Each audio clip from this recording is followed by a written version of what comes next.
بسم اللہ الرحمن الرحیم۔ عنوان: خانہ کعبہ کے ارکان۔ ہم سب کو یہ تو معلوم ہے کہ خانہ کعبہ کے 4 کونے ہیں، لیکن یہ نہیں معلوم کہ ہر کونے کا کیا نام ہے اور کس ملک کی جانب ہے۔ خانہ کعبہ کے 4 کونے ہیں۔ طواف کا آغاز اس رکن سے ہوتا ہے جس میں حجر اسود نصب ہے۔ اس لحاظ سے ترتیب میں پہلا رکن یہی ہے۔ دوسرا کونا رکن عراقی ہے، جس کو شمالی بھی کہتے ہیں۔ تیسرا رکن شامی ہے، جسے رکن مغربی بھی کہتے ہیں۔ اس کے بعد رکن یمانی آتا ہے۔ جب صرف رکن بولا جائے تو اس سے مراد حجر اسود والا رکن ہوتا ہے۔ اگر رکنین کا لفظ بولا جائے تو اس سے مراد رکن حجر اسود اور رکن یمانی ہوتے ہیں۔ سیدنا ابراہیم علیہ السلام کے دور میں رکن عراقی اور رکن شامی کی درمیانی دیوار کمان کی شکل کی تھی، جسے بعض لوگ حجر اسماعیل کہتے تھے۔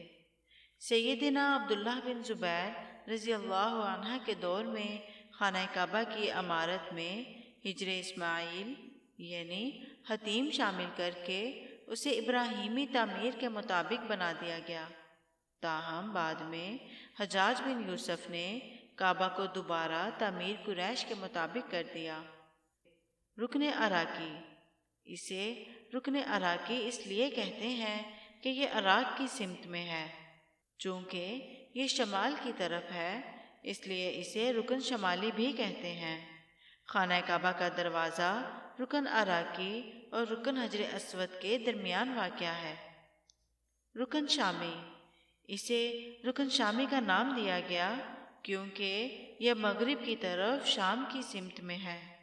اسے رکن غربی بھی کہا جاتا ہے۔ حتیم رکن شامی اور رکن عراقی کے درمیان واقع ہے، جس میں مزاب کعبہ یعنی پر نالا گرتا ہے۔ رکن یمانی، یہ دراصل خانہ کعبہ کا جنوب مغربی رکن ہے۔ نبی کریم صلی اللہ علیہ وسلم دوران طواف اپنے مبارک ہاتھ سے اس کا استعلام کیا کرتے تھے، لیکن اسے بوسہ نہیں دیتے تھے۔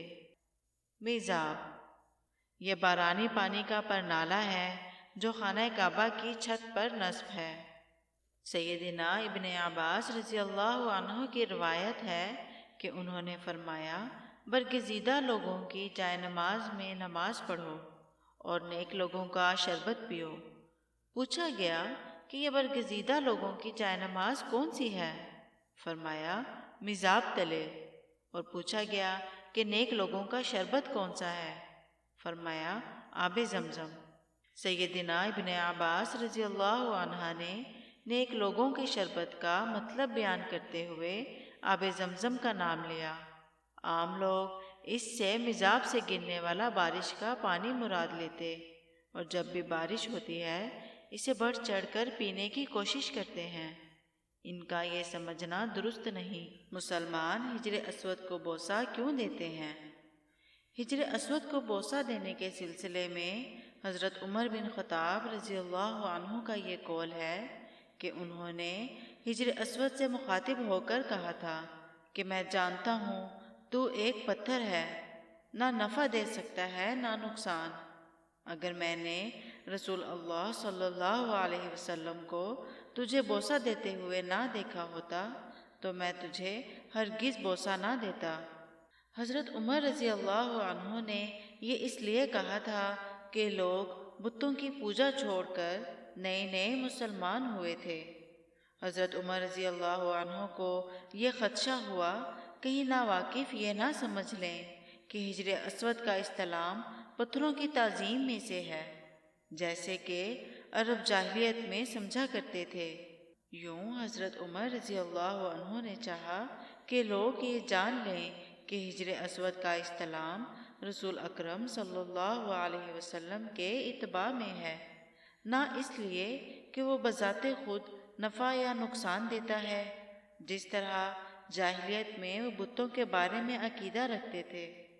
اس حقیقت سے یہ ظاہر ہوتا ہے کہ حجر اسود کے استعلام کی وجہ محبت ہے۔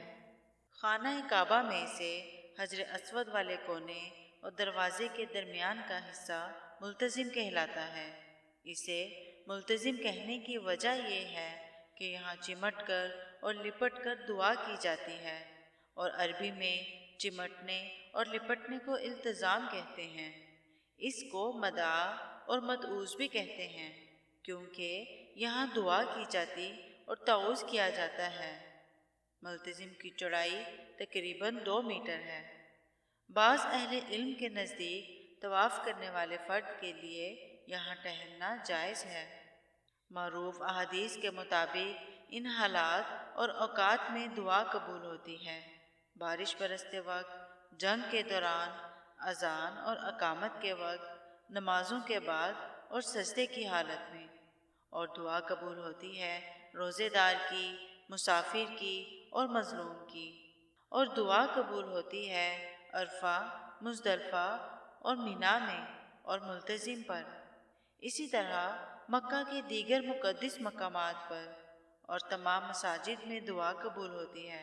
مسجد جس قدر فضیلت کی حامل ہو، اس میں اسی قدر دعا اور نماز قبول ہوتی ہے، جیسے مسجد الحرام، مسجد نبوی اور مسجد اقصیٰ۔